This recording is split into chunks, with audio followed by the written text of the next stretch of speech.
বিসমিল্লাহির রহমানির রহিম। আসসালামু আলাইকুম।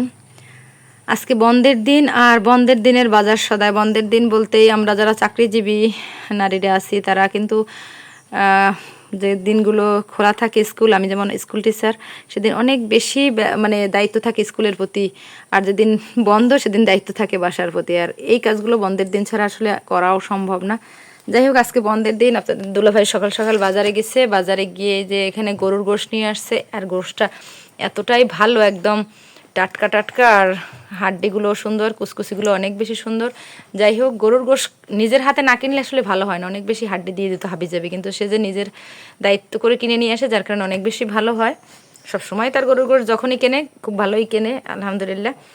আর পাবদা মাছ নিয়ে আসছে। আমি কয়েকদিন বলছিলাম যে একটু পাবদা মাছ খাবো, ফ্রিজে অন্য মাছ আছে কিন্তু পাবদা মাছটা নাই, যার কারণে সে পাবদা মাছ নিয়ে আসছে। আর পাবদা মাছের ঝোল দিয়ে একটু ভাত খাওয়া, এটা কিন্তু অনেক অনেক টেস্টি। আমার মনে হয় আমি যেমন পছন্দ করি সবাই পছন্দ করেন। আর পাঙ্গাস মাছটা তাও কিন্তু আমি বলছিলাম, আর এই পাঙ্গাস মাছের আমার একটা ভেরিয়েশন আছে, পাঙ্গাস মাছ হবে ছোট সাইজের এবং পেট পাতলা হবে, এই টাইপের পাঙ্গাস মাছ আমি পছন্দ করি। এবং আপনাদের দুল ভাইকে বলছিলাম যে এরকম পাঙ্গাস মাছ যদি পাও তাহলে নিয়ে আসবা। বেশিরভাগই কিন্তু পাওয়া যায় মোটা মোটা বড় বড় পাঙ্গাস, ওইটা আবার আমার পছন্দ না, যে চর্বি মোটা ওগুলো ভালো লাগে না। পাঙ্গাস মাছ হবে ছোট আর পেট পাতলা, এবং সেটাই আজকে পেয়েছে, নিয়ে আসছে। আর এখানে একটা মুরগি নিয়ে আসছে, এটা এখন পরিষ্কার করতে হবে। পরিষ্কার করে নিয়ে আসে নাই, কেন নিয়ে আসে নাই জানি না, এরকম নিয়ে আসছে জবাই করে। এখন এটা আমি পরিষ্কার করব আর এই মাছগুলো কোটা বাছা করব। বললাম না যে আজকে বন্ধের দিন। বন্ধের দিন মানে অনেক অনেক বেশি ব্যস্ত থাকতে হয়, বাসার ভিতরে ব্যস্ত থাকতে হয়। আর কর্মজীবী নারী হিসেবে কর্মের জন্য প্রতিদিন সকালে বের হয়ে যেতে হয়, তখনও বাসার কাজ করি কিন্তু তখন বাসা সামলে আবার বাইরে বের হই। আজকে আর বাইরে বের হতে হবে না, আজকে সমস্ত বাসার কাজই করব।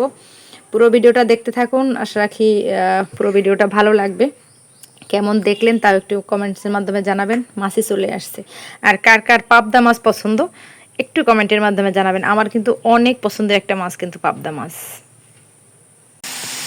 কোটা বাছা করে এখন রান্নাঘরে আসছি। আর বললাম না যে পাবদা মাছটা আমার অনেক পছন্দের একটা মাছ, যার কারণে আজকে টাটকা পাবদা মাছটাই রান্না করব। টাটকা রান্না করলে যেই মজা, ফ্রিজ থেকে বের করে রান্না করলে সেই মজা কখনোই হবে না। মশলাটা ভালো করে কষিয়ে নিচ্ছি, আর সব মশলা আমি নিজের হাতে বেটে তারপরে দিয়েছি, খুব সুন্দর একটা কালার আসছে। মশলা কষিয়ে মাছগুলো দিয়ে দিলাম, এরপর ঢাকনা দিয়ে দিব। ওই যে বলছিলাম যে আমার অনেক বেশি টাটকা মাছ বা টাটকা সবজি খেতে পছন্দ, কিন্তু যেদিন বাজার করে নিয়ে আসে কেবলমাত্র ওই দিনই কিন্তু টাটকা মাছ বা সবজি খেতে পারি, তারপরের দিনই বাসি হয়ে যাবে। মানে বাসি বলতে ফ্রিজ থেকে বের করে তারপরে খেতে হবে। যেমন পাবদা মাছ এত বেশি ভালো লাগে টাটকা টাটকা, আজকে টাটকা রান্না করলাম। আর যেগুলো আছে সেগুলো তো ফ্রিজ রেখে দিয়েছি। তারপরে অন্য অন্য যে বাজারগুলো আপনারা ভিডিওতে দেখলেন, গোশ, অন্য মাছ, সব কিছুই কিন্তু ফ্রিজে রেখে দেওয়া হয়েছে।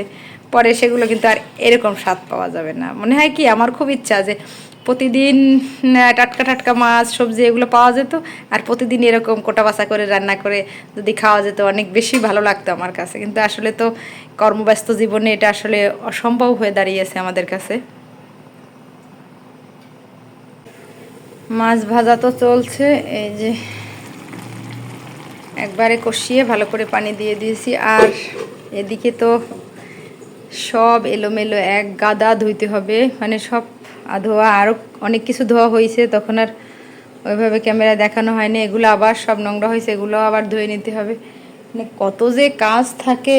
আর এই যে এপাশটায় সব গোছাতে হবে, যে মশলাপাতি কৌটা নামানো হয়েছে সব কৌটোগুলো সুন্দর করে আবার এখানে তুলে রাখতে হবে। তারপরে এই জায়গাটা সুন্দর করে ক্লিন করে নিতে হবে।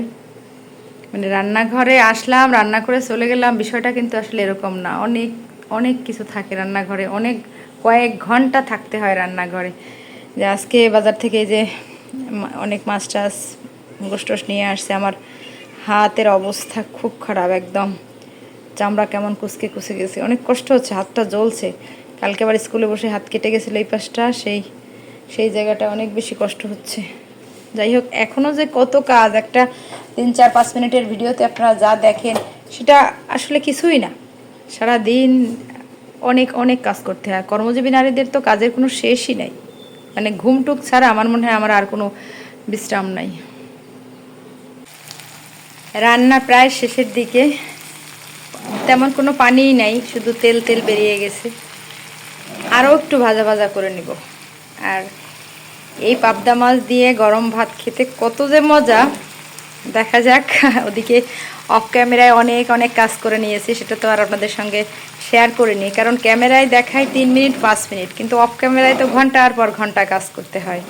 যেমন বললাম যে একটা নারী, যে মা বলি, মা পরিবারের যে নারী সদস্য, সে যেমন শুধু পরিবারের সংসার সামলাচ্ছে, সন্তানদের দেখাশোনা করছে, ঘর গোছাচ্ছে, আরও নানা রকম কাজ করতেছে, আমি তেমনই একজন নারী। আমার তো সেই কাজটা করতেই হয়, সন্তানদের পড়াশোনা দেখতে হয়, ওদের এমনিতেই দেখাশোনা করতে হয়, রান্না বান্না, ঘরের সমস্ত কাজ করতে হয়। এই তো গেলে একটা কাজ। এরপরে আসি আমি একজন কর্মজীবী নারী, যার কারণে আমার চাকরি করতে হয়, বাইরের জগতে যেতে হয়, টাইম মতন যেতে হয়, টাইম মতন আসতে হয়, এবং যেখানে আমি চাকরি করি, আমি যেমন স্কুল টিচার, সেখানেও আমার অনেক দায়িত্ব থাকে, সেটাও মেনটেন করতে হয়। এই গেল দুইটা। এরপরে হচ্ছে আমি অনলাইন জগতে কাজ করি, এবং অনলাইন জগতের কাজটা এরকম যে প্রতিদিন সেখানে কাজ করতে হবে। একদিন যদি সেখানে কাজ না করা হয় অনলাইন জগৎ থেকে, আসলে কিন্তু হারিয়ে যেতে হয়। যেমনি আমার প্রতিদিন সংসারের কাজগুলো নিয়ম মেনে প্রতিদিন করতে হয়, তেমনি আমি যে চাকরিটা করি সেখানেও প্রতিদিন নিয়ম মেনে যেতে হয়, সেটা করতে হয়, এবং অনলাইন জগতে যে কাজ করি সেটাও কিন্তু নিয়ম মেনেই প্রতিদিন করতে হয়। তাহলে আমি বলবো, আপনারাই বলুন, আমি আর কি বলবো, যে আমাকে কতটা ব্যস্ত থাকতে হয়। সংসার, সন্তান, পরিবারের সবার জন্য করতে হবে, আমার চাকরির ক্ষেত্রে করতে হবে, এরপর আমার অনলাইন জগতের যে জগৎটা আছে সেখানে আমাকে কাজ করতে হবে। সব মিলিয়ে এত বেশি ব্যস্ত জীবন পার করি, তারপরও আলহামদুলিল্লাহ আল্লাহ সুস্থ রেখেছে, ভালো রেখেছে। আরও একটু টানিয়ে নেবে, একদম যখন শুকিয়ে যাবে তখন এর জালটা বন্ধ করে নিব। পুরো ভিডিওটা কেমন দেখলেন অবশ্যই অবশ্যই একটু কমেন্টের মাধ্যমে জানাবেন। আর এই পাবদা মাছ ভাজাটা স্পেশালি কেমন হয়েছে। আর অন্য কোনো রান্না আজকে শেয়ার করছি না, শুধু পাবদা মাছটাই দেখাচ্ছি, কারণ এটা দিয়েই আমি আজকে ভাত খাবো ইনশাল্লাহ। ভাত হয়ে গেছে, সেটা ভুট দিয়ে দিয়েছি। রান্নাটা পুরোপুরি শেষ। আর এই মুহূর্তে আমি যেটা করি, রান্না বলতে ভাজা, এই যে সরিষার তেল, এই সরিষার তেলটা উপর থেকে দিয়ে দিব। সয়াবিন তেল দিয়ে তো রান্না করা হয়েছে, আর উপর থেকে এরকম সরিষার তেল দিয়ে দিব। কি যে সুন্দর একটা ঘেরান বের হয়, আর এত বেশি খেতে মজা লাগে শেষ দিকে এই সরিষার তেলটা দেওয়ার কারণে। আমার এই টিপসটা আপনারা মেনে দেখতে পারেন যে কতটা মজা হয়। সরিষার তেল দিয়ে রান্না এক মজা, আর সয়াবিন তেল দিয়ে রান্নার পরে এরকম সরিষার তেলটা দিলে আরও বেশি মজা লাগে আমার কাছে মনে হয়। পাবদা মাছ ভাজা শেষ, এই যে প্লেটে বেড়ে নিয়েছি। এখন গরম ভাত দিয়ে খাওয়ার পালা। দেখতে কিন্তু অসম্ভব সুন্দর হয়েছে, খেতেও অনেক মজা হয়েছে। আমি শুধু একটু লবণ দেখেছি, তাতেই বুঝতে পেরেছি। এরপর খাওয়ার সময় তো অবশ্যই আপনাদের সঙ্গে শেয়ার করবো ইনশাআল্লাহ। দেখতে ভালো হলে কিন্তু খেতেও ভালো হয়। অনেক যত্ন করে যখন যে রান্নাটা করা হয়, সে রান্নাটা খেতে আসলেই অনেক মজাদার হয়।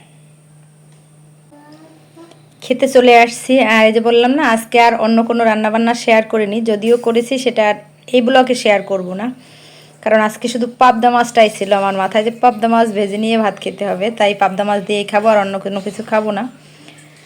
ভাত মাছ সবই নিয়ে নিলাম, এবার বিসমিল্লাহ বলে খাওয়ার পালা।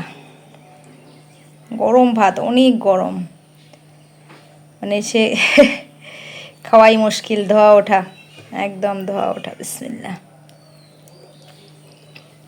মশলাটাই কিন্তু অনেক সুন্দর, একটা গ্রেভি গ্রেভি ভাব। আর এটা হচ্ছে আমার হাতের বাটা মশলা, যার কারণে এত সুন্দর কালার আসছে। ওই যে বলছিলাম যে পাবদা মাছের মজাই আসলে অতুলনীয়। এতক্ষণ ধৈর্য ধরে ভিডিওটা দেখার জন্য সবাইকে অসংখ্য অসংখ্য ধন্যবাদ। ভাত অনেক গরম, একটু ঠান্ডা হোক তারপরে আমি খেতে থাকি। আর আপনাদের কাছ থেকে এই মুহূর্তে বিদায় নিয়ে নিচ্ছি। আল্লাহ হাফেজ।